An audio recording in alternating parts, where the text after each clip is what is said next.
Hello guys, मेरा नाम है रवि और स्टडी ग्लो में आपका बहुत बहुत स्वागत है। क्या हो दोस्तों कि आप किसी ना किसी दुनिया में विराट कोहली की तरह बहुत बड़े स्टार हो। क्या हो आप किसी ना किसी दुनिया में बिल गेट्स की तरह बहुत ज़्यादा अमीर हो। क्या हो किसी दुनिया में आप एलॉन मस्क की तरह बहुत बड़े जीनियस हो। कुछ भी हो सकता है। ये कौन कहता है? ये कहता है मल्टीवर्स का नियम।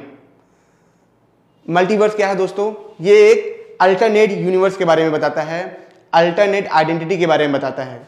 इसको आप ऐसे समझिए कि मान लीजिए कि मैं एक इंसान हूं या आप एक इंसान हैं। आप क्या चाहते हैं कि शादी करना नहीं चाहते हैं। हालांकि सभी चाहता नहीं है लेकिन मैं बस एग्जांपल दे रहा हूं। आप शादी करना नहीं चाहते हैं लेकिन आपके घर वाले आपके ऊपर प्रेशर बनाते हैं कि शादी करा देते हैं। तो एक संभावना थी कि आप शादी करना नहीं चाह रहे थे और ये चीज़ें हो सकती थी कि आप शादी करना नहीं करते अगर घर से प्रेशर नहीं पड़ता।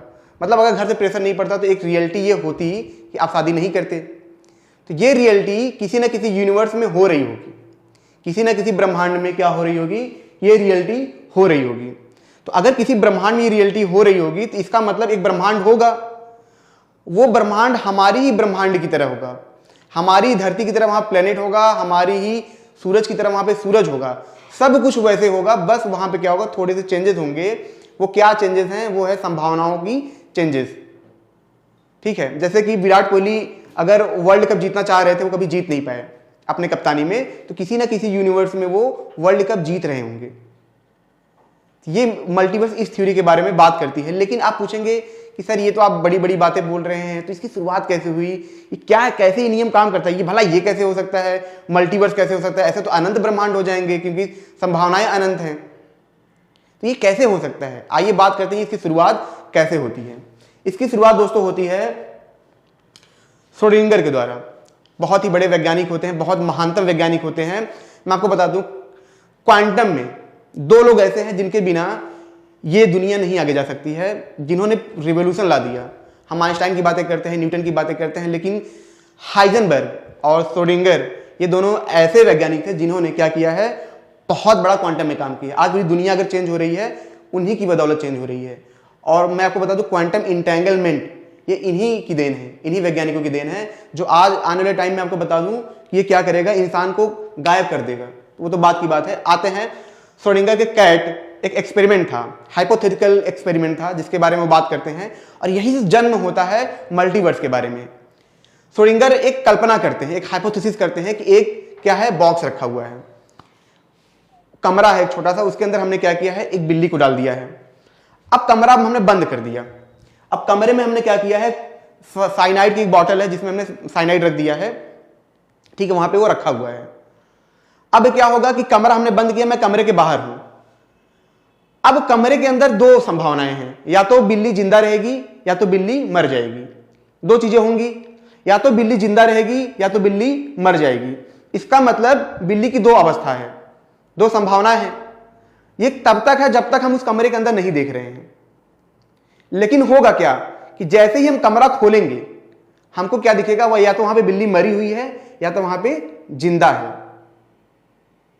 तो ये बोलते हैं कि हमने जब दरवाजा खोला तो बिल्ली हमको अगर मरी हुई मिली तो एक संभावना थी कि बिल्ली जिंदा होती, लेकिन अगर दोबारा हम खोलेंगे तो हो सकता है बिल्ली हमको जिंदा मिले और एक संभावना हो कि बिल्ली मरी हुई होती। तो ये दो संभावना थी, ये तब तक सही थी जब तक कमरा बंद था। मतलब वो दोनों एग्जिस्ट करते थे, वो दोनों संभावनाएं एग्जिस्ट करती थी। कमरा खोलने के बाद एक संभावना बचती है, इसका मतलब कि दो संभावनाएं स्थित थी, बिल्ली की दो संभावनाएं स्थित थी। ये बोलते हैं कि हर एक चीज के दो पहलू होते हैं, मतलब दो संभावनाएं होती हैं। यहां पे बात करते हैं, ये बात करते हैं उस टाइम पार्टिकल को लेकर बात करते हैं। फिर क्या होता है, एक अब संभावनाएं कहां से बढ़ जाती हैं। डबल स्लिट एक्सपेरिमेंट के बारे में आप पढ़ा होगा। उसमें क्या होता है कि मुझे पता है बहुत से लोग ऐसे हैं जो फिजिक्स से बहुत ज्यादा ताल्लुक नहीं रखते हैं, फिजिक्स से बहुत ज्यादा अटैच नहीं है, लेकिन मैं जब समझाऊंगा तो आपको चीजें समझ में आ जाएंगी। बस सिंपल तरीके से समझाऊंगा। फिजिक्स में क्या होता है दोस्तों, तो डबल स्लिट एक्सपेरिमेंट होता है। ठीक है, यहां से क्या होता है, इलेक्ट्रॉन को क्या होता है कि दो दरवाजा है, यहां से भेजा जाता है बीच में। अब क्या है, आपने देखा होगा पीछे क्या होता है, इलेक्ट्रॉन इसको क्रॉस करके यहां पे चला जाता है। इलेक्ट्रॉन को जो भेजा गया है, भेजा जा रहा है, सेंटर से भेजा जा रहा है, लेकिन या तो इलेक्ट्रॉन इस दरवाजे से जाएगा या तो इलेक्ट्रॉन इस दरवाजे से जाएगा। बात समझिए। लेकिन अगर इलेक्ट्रॉन इस दरवाजे से जाएगा तो इसका तो यहां आएगा, इसका पोजीशन यहां आएगा। अगर इस दरवाजे से और इससे गया तो इसमें आएगा, लेकिन जो सबसे ज्यादा संभावना होती है इसके बीच में होती है। मतलब सबसे ज्यादा जो इलेक्ट्रॉन आके यहाँ पे वेव के रूप में आता है, सबसे ज्यादा यहां आता है। तो इसका मतलब है ये जो इलेक्ट्रॉन जा रहा था या तो यहां से जाएगा या तो यहां से जाएगा, लेकिन यहां पे जाने पे क्या होता है कि यहां पे दिखते, लेकिन ये तो बीच में दिख रहा है। तो इसका मतलब क्या होता है, वैज्ञानिक ये समझ नहीं पा रहे होते हैं कि एक टाइम पे ये पार्टिकल है, दूसरे टाइम पे ये वेव है, लेकिन ये वेव में कैसे फॉर्म में आता है ये समझ नहीं पा रहे थे। तो वैज्ञानिक एक हाइपोथेसिस रखते हैं, वो सही हाइपोथेसिस रहता है कि ये जब इलेक्ट्रॉन यहाँ पे जाता है, ये इस टाइम पे जब यहाँ पहुंचता है ये दोनों जगह पे प्रेजेंट होता है। एक टाइम पे यहां भी होता है और यहां भी होता है। ये कब होता है, जब इसको हम नहीं देख रहे हैं। ठीक है, जब देखेंगे तो पार्टिकल के फॉर्म में रहेगा, लेकिन जब नहीं देखते हैं तो यहां भी ये होता है और यहां भी, ध्यान समझिएगा, यहां भी होता है। मतलब एक टाइम पे दो यूनिवर्स क्रिएट हो रहा है इलेक्ट्रॉन के लिए। संभावना थी अगर यहां जाता तो यहां भी होना चाहिए, ये दोनों संभावनाएं एक साथ हैं। इसी वजह से क्या होता है दोस्तों, ये वेव के फॉर्म में बदल के बीच में आता है। तो वैज्ञानिक इस थ्योरी पे आते हैं, इस कंक्लूजन पे आते हैं और ये बताते हैं कि यही इलेक्ट्रॉन एक टाइम पे दो जगह पे है। इसका मतलब बोलते हैं कि ऐसा ही हमारे ब्रह्मांड के साथ है। जब ब्रह्मांड हमारा बन रहा था उस टाइम उसकी स्पीड इतनी ज्यादा थी, उसमें कई सारी संभावनाएं होनी चाहिए थी, सारी संभावनाएं बनती गई और ऐसे ही हमारा मल्टीवर्स एग्जिस्ट करता है। या तो हमसे बहुत दूर हैं या तो हमारे पास है, पर अभी तक हम उनके पास नहीं पहुंच पाए हैं। अब वैज्ञानिक इस पर लगातार शोध कर रहे हैं। तो इस तरीके से दोस्तों हम मल्टीवर्स में जा सकते हैं, जो कि संभावना है, पूरी तरीके से एक्सपेरिमेंटल ये नहीं है, हाइपोथेटिकल है। पैरेलल यूनिवर्स भी इसी का है, हिस्सा ही है। इस पे लगातार खोज हो रही है। हाइपर डायमेंशंस के बारे में बात हो रही है कि एक इंसान कई रूप में क्या हो सकता है। तो जैसा कि आपने देखा कि जो डबल स्लिट एक्सपेरिमेंट था उसमें क्या होता है कि जो एक इलेक्ट्रॉन होता है वो दो जगह पे हो सकता है जब हम उसको नहीं देख रहे होते हैं। मतलब दो स्पेस में हो सकता है, दो यूनिवर्स में हो सकता है, ऐसा होता है। इसको जरा आप ऐसे समझिए, मान लीजिए कि आप हैं, ठीक है, मैं एग्जांपल ले रहा हूँ कि यहाँ से आपको एंटर करना है और यहाँ से एक रास्ता यहाँ पे है, एक रास्ता यहाँ पे है और एक रास्ता यहाँ पे है, एक रास्ता यहाँ पे है, एक रास्ता ऐसे यहाँ से है। ये 5-6 संभावनाएं हैं जहाँ से आप जा सकते हैं। लेकिन मल्टीवर्स थ्योरी में क्या होता है कि अगर आप यहाँ पे जा रहे हैं तो किसी ना किसी यूनिवर्स में आप यहाँ जा रहे होंगे, किसी न किसी यूनिवर्स में आप यहाँ जा रहे होंगे, किसी न किसी यूनिवर्स में आप यहाँ जा रहे होंगे। और इसी जगह पर अगर इलेक्ट्रॉन बहुत तेजी से भेजा जाए तो इन सारी संभावनाओं को क्या होगा, एक टाइम पे वो होगा जब हम नहीं देख रहे होंगे। अब इसको हम ऐसे समझते हैं, हम अपने कुछ इतिहास से समझते हैं। एक एग्जाम्पल मैं आपको समझाता हूँ श्री कृष्ण और ब्रह्मा जी का। ब्रह्मा जी एक बार क्या करते हैं कि एक खेल खेलने के लिए क्या करते हैं, श्री कृष्ण जी के जो फ्रेंड होते हैं उन सबको गायब कर देते हैं ताकि वो कृष्ण जी परेशान हो सके। और ब्रह्मा जी गायब करके कुछ टाइम बाद जब आते हैं देखते हैं तो कृष्ण जी वहाँ पे, उनके सारे फ्रेंड वहाँ पे होते हैं, सब कुछ उनकी गायब भी होती है, हर चीज़ होता है, वो पूरे तरीके से एंजॉय कर रहे होते हैं। और फिर क्या होता है कि ब्रह्मा जी बहुत परेशान हो जाते हैं। और ब्रह्मा जी परेशान होते, फिर उनके ब्रह्मा जी के साथ क्या होता है कि पहले एक ब्रह्मा बगल में दिखते हैं, फिर 2 ब्रह्मा दिखते हैं, फिर 3 ब्रह्मा दिखते हैं। उनके चारों तरफ ब्रह्मा ही ब्रह्मा दिखने लगते हैं। वो परेशान हो जाता है, ये किया, 1 ब्रह्मा 2 ब्रह्मा, पूरे तो हर ब्रह्मा आगे यहाँ पे आ गया है। इतना ज़्यादा परेशान होते, फिर कृष्ण भगवान के पास जाते हैं और कृष्ण भगवान से वो बोलते हैं कि मेरे साथ ये क्या हो रहा है, मेरे साथ ये क्या हो रहा है। तो उसी वक्त ब्रह्मा जी उनको बताते हैं कि आपको लगता है कि आप इस ब्रह्मांड के रचयिता हो, लेकिन ऐसा नहीं है। इसी ब्रह्मांड की तरफ बहुत सारे ब्रह्मांड है और उन ब्रह्मांड में आपसे भी ज़्यादा ताकतवर ब्रह्मा है।